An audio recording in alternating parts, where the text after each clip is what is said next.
Hello dear students, we are going to learn today a very important part from this chapter, that is molecular formula and valency. Students, whenever we tell the name of any chemical compound in terms of chemistry, then instead of writing full name, we write it in the form of condensed form आणि त्यालाच आपण molecular formula असं म्हणतो. Molecular formula through आपण काय represent करतो, तर कोणत्याही केमिकलचं जे सायंटिफिक नेम असतं तर ते केमिकल नेम आपण एका कंडेन्स्ड फॉर्म्युलामध्ये किंवा कंडेन्स्ड फॉर्मॅटमध्ये एक्सप्लेन करतो and that is called as molecular formula.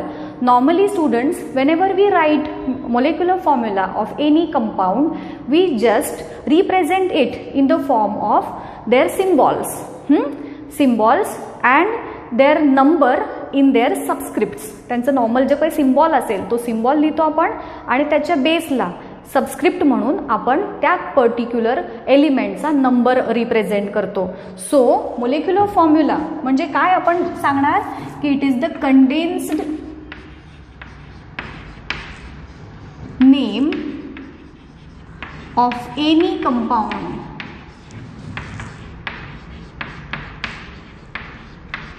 which is represented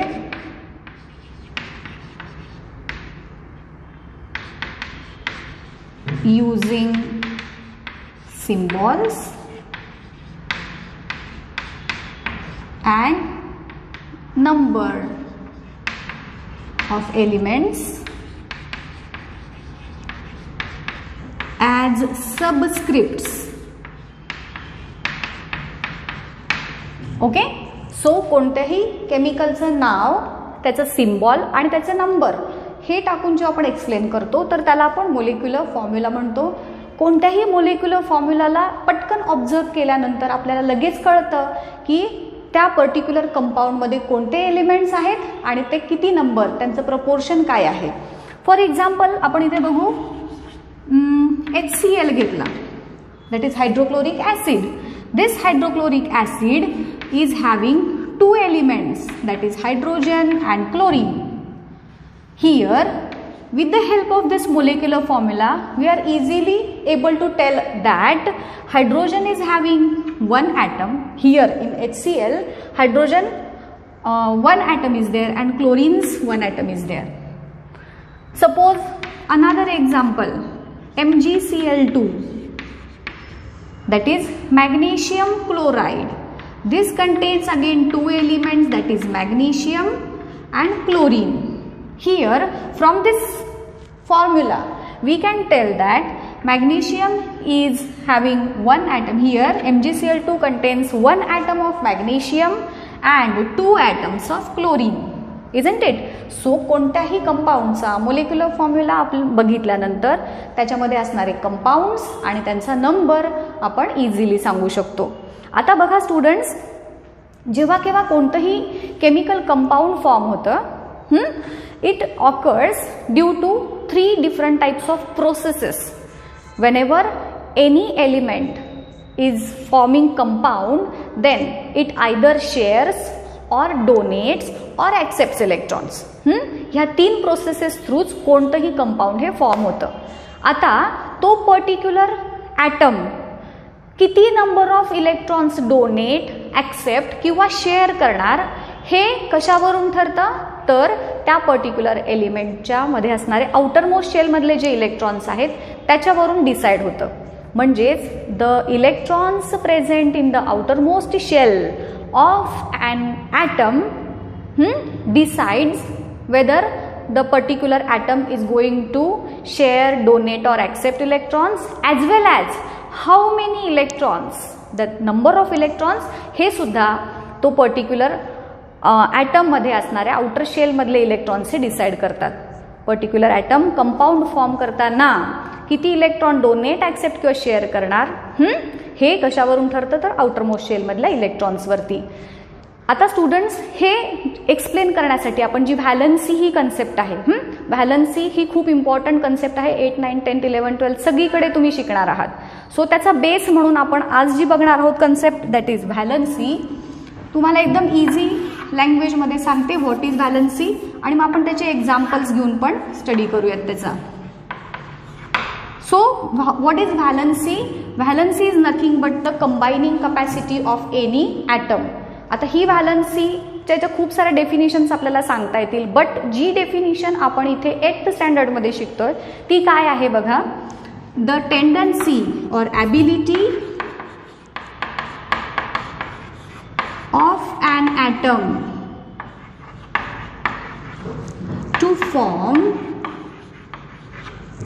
chemical bonds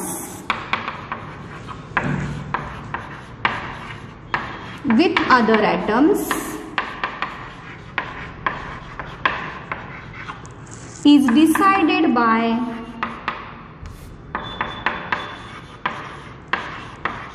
a number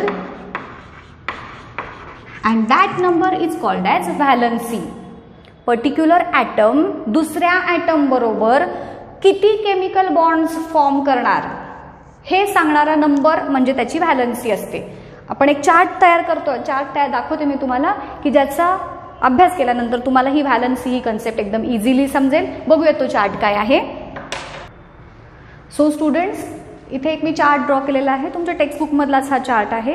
सगळे कंपाऊंड्स मी इथे घेतले नाही आहेत, काही स्पेसिफिक फक्त एक्झाम्पल तुम्हाला व्हॅलन्सी ही कन्सेप्ट व्यवस्थित कळण्यासाठी म्हणून एक 5 एक्झाम्पल्स मी इथे फक्त मेन्शन केलेले आहेत. सो आता इथे students compounds made by hydrogen with other elements दिलेले आहेत. म्हणजे प्रत्येक कंपाऊंडमध्ये हायड्रोजन ॲटम हा प्रेझेंट आहे. So any compound contains 1 atom that is hydrogen. तो सगळीकडे कंपल्सरी आहेच म्हणून आपण हे इथे सगळीकडे HH लिहून घेऊ. हे कॉन्स्टिट्युएंट एलिमेंट्स, ह्या प्रत्येक मोलिक्युलर फॉर्म्युला किंवा प्रत्येक कंपाऊंडमध्ये असणारे कॉन्स्टिट्युएंट एलिमेंट्स कोणते कोणते आहेत. सो आता पहिलं कंपाऊंड बघू. HCl. ह्याच्यामधलं कंपल्सरी असणारं पहिलं एलिमेंट दॅट इज हायड्रोजन आणि X म्हणजे अदर दॅन हायड्रोजन जे आहेत ना, तर त्यांना आपण X असं म्हटलंय कारण प्रत्येक कंपाऊंडमध्ये हायड्रोजनच्या बरोबर वेगवेगळे एलिमेंट्स आहेत. म्हणून इथे आपण त्याला एक जनरल X असं मानलंय. आणि आता प्रत्येक कंपाऊंडमध्ये बघूयात हायड्रोजन सोबत कोण कोण आहे. पहिल्या कंपाऊंडमध्ये there is chlorine. In the second compound there is oxygen. In third compound there is sulphur. In fourth compound there is nitrogen and in fifth compound there is Br, that is bromine. Now students, they have given valency of hydrogen is 1. So here I will write as 1 everywhere. Actually every element is having its specific valency and hydrogen ची valency जी आहे ती 1 असते. So मी इथे mention केली. नाव आपण valency म्हणजे काय सांगितलं मी तुम्हाला आता की व्हॅलन्सी कशावरून ठरते तर तो प्रत्येक ॲटम दुसऱ्या ॲटम सोबत किती बॉन्ड्स फॉर्म करतो तेवढे number of bonds is equal to valency. आता number of bonds formed by X with hydrogen. आता इथे बघा जे नंबर असतात ना ते इथे खाली सबस्क्रिप्टमध्ये लिहिलेले असतात. ज्या अर्थी तर काही लिहिलेलं नाही त्या अर्थी तिथे 1 हा नंबर असणार आहे. So here number of bonds formed by chlorine. X म्हणजे क्लोरीन आहे पहिल्या कंपाऊंडमध्ये. So number of bonds formed by chlorine with hydrogen is 1 and hence what will be the valency of chlorine that is 1. Now here number of bonds formed by oxygen with hydrogen in the next compound is 2. Oxygen ना hydrogen सोबत 2 bonds form केलेत. एक लक्षात घ्या, हायड्रोजनकडे एकच electron आहे देण्यासाठी but ऑक्सिजनकडे 2 इलेक्ट्रॉन्स आहेत आउटर शेलमध्ये. So what oxygen does, it invites 2 hydrogen atoms and shares 1 electron with 1 hydrogen and other electron with other hydrogen. असं म्हणजेच हायड्रोजनला जरी एकच हात असला तर ऑक्सिजनकडे 2 हात आहेत ना.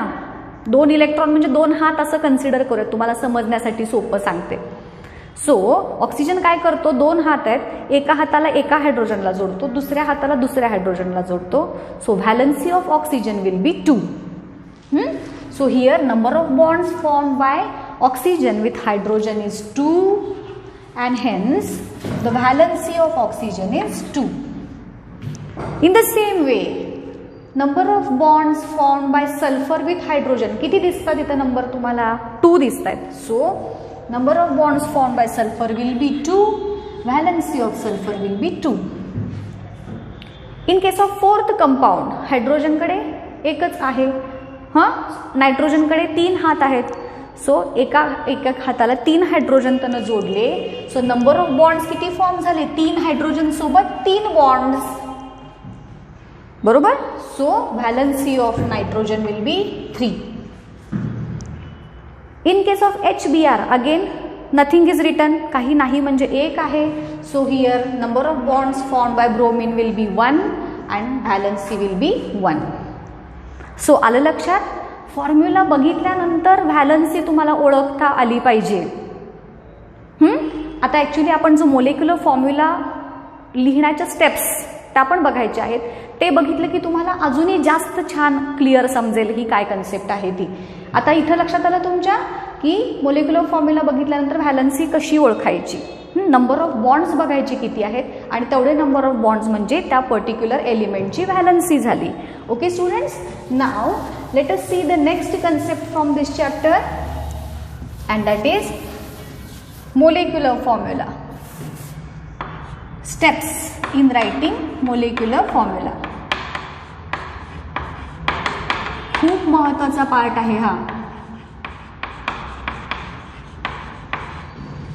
तुम्हाला प्रत्येक एलिमेंटचा सिम्बॉल हा माहिती असला पाहिजे. व्हॅलन्सी तुम्हाला प्रोव्हाइड केली जाते. आत्ता इथं 8th स्टँडर्डमध्ये आपण नवीनच शिकतोय ना.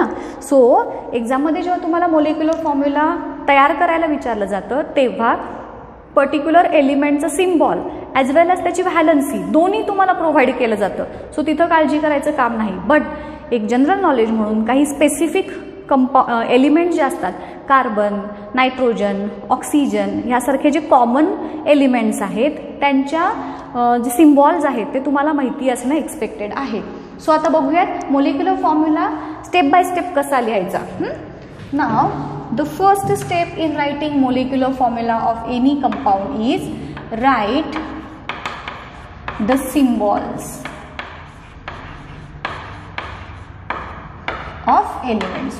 जे काही तुम्हाला दिलं जातात एलिमेंटचे सिम्बॉल्स ते फक्त तुम्हाला जसे दिलेत तसे लिहून घ्यायचे. फॉर एक्झाम्पल आता इथे आपण एक कंपाऊंड घेऊयात, CCl4. हे कंपाऊंड आपल्याला दिलेलं आहे आणि ह्या CCl4चे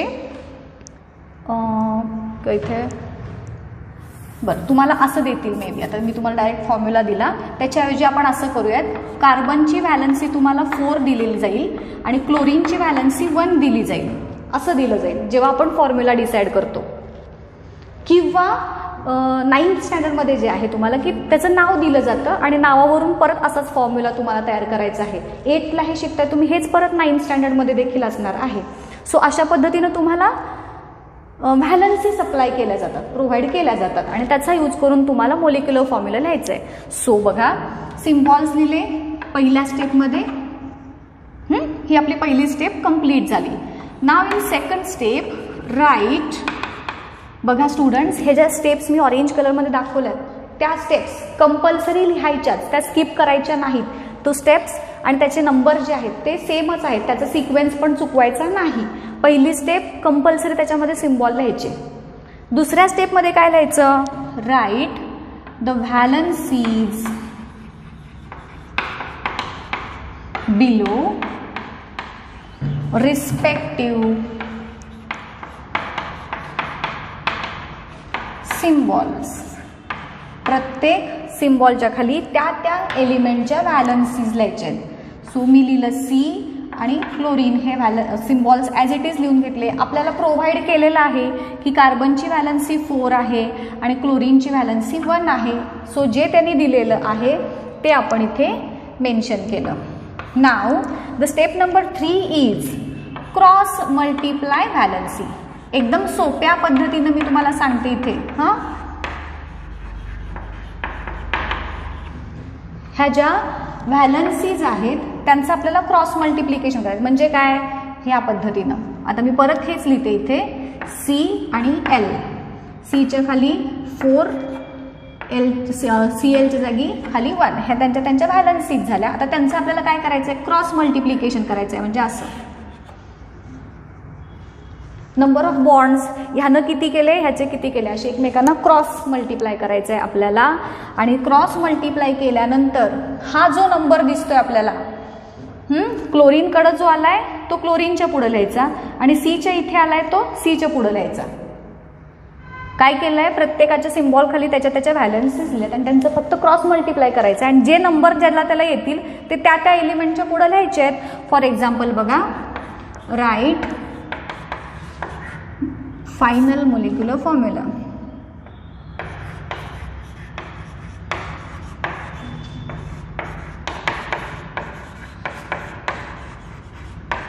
अवघड काहीच नाही आहे. आता काय आहे, C1 आहे, जेव्हा 1 असतं तेव्हा आपण तिथे काही लिहित नाही.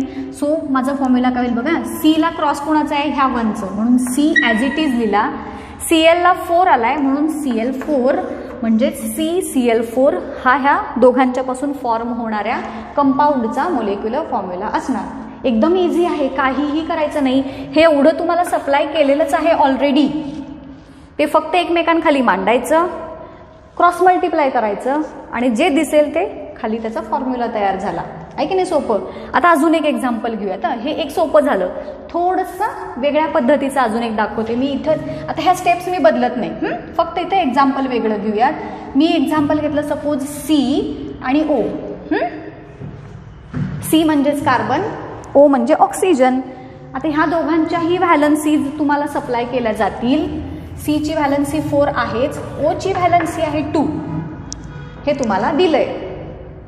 मग आता ह्याच स्टेप्स सगळीकडे फॉलो करायचे आहेत. पहिल्या स्टेपमध्ये मी सिम्बॉल्स लिहिले. सेकंड स्टेपमध्ये काय करायचं आहे, त्या सिम्बॉल्सच्या खाली त्यांच्या व्हॅलन्सीज ज्या आपल्याला ऑलरेडी सप्लाय केलेल्या आहेत त्या लिहायच्या. C ची व्हॅलन्सी 4, O ची व्हॅलन्सी 2 आहे. थर्ड स्टेपला काय करायचं आहे, ह्या दोन्ही व्हॅलन्सीजला क्रॉस मल्टिप्लाय करायचं आहे. So I will write like this आणि ह्या इथे आणि ऑक्सिजनला कार्बनची व्हॅलन्सी जोडायची. थोडक्यात कार्बनला ऑक्सिजनची व्हॅलन्सी जोडायची, ऑक्सिजनला कार्बनची व्हॅलन्सी जोडायची. आणि स्टेप नंबर 4 मध्ये काय होईल, write the formula of the compound. आता बघा, आता इथे ह्या पद्धतीनं आपण केलं तर आपल्याला फॉर्म्युला मिळेल C2O4. ऑक्सिजनची व्हॅलन्सी कार्बनला जोडली, कार्बनची व्हॅलन्सी ऑक्सिजनला जोडली, C2O4 असं येईल. पण हे ॲक्च्युली स्टेप वाईज बरोबर आहे, पण इथं C2O4 हा जो फॉर्म्युला आपल्याला मिळाला हा जर तुम्ही लिहिलात तर हा तुमचा फॉर्म्युला रॉंग कन्सिडर करण्यात येईल. का? कारण इथे ह्या C2O4ला आपण अजूनही स्मॉलेस्ट नंबरमध्ये कन्वर्ट करू शकतो. So we have to convert this into smallest possible whole number. आता त्याच्यासाठी आपल्याला काय करावं लागेल, आपण ह्या दोघांना सेम नंबरनं डिव्हाइड करू शकतो. So here we have to divide this 2 and 4 by same number that is 2.